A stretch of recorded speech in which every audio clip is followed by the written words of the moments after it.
Another day, another blessing para sa isang stay-at-home mambibilao ng Taguig. Hoy, may pabagong intro. Na-miss ko to at na-miss ko kayo.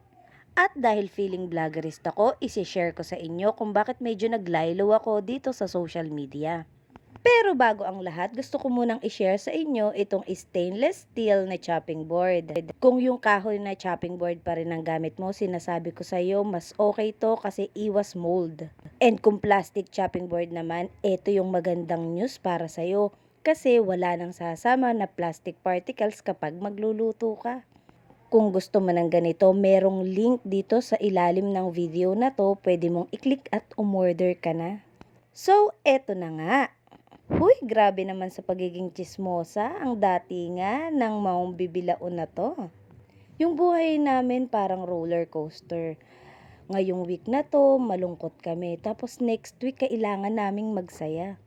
At dahil sipag-sipagan at bidabidahan ang eksena ng mambibilaon nyo, ayun, pinagpahinga ni Lord ng mahabang panahon yung katawan ko.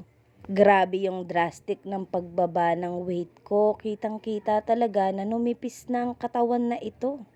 Pero kahit ganun ay tumatanggap pa rin naman ako ng mga pa-order. Yun nga lang wala nang pa-video na ganito. Kahit na-enjoy ko to minsan talaga hindi mo maiwasan na tama rin mag-voice over. Hindi pala minsan, madalas tinatamad talaga ako sa mga pagbo-voice over na ganito.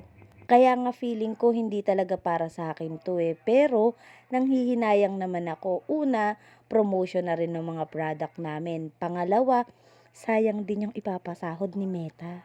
Alam naman natin na sa panahon ngayon hindi kailangan nagsisettle sa isang income lang. Kaya lahat ng racket papasukin mo lalo na itong sa social media. Wala naman talagang masamang subukan basta alam mong may sumusuporta sa'yo, laban lang.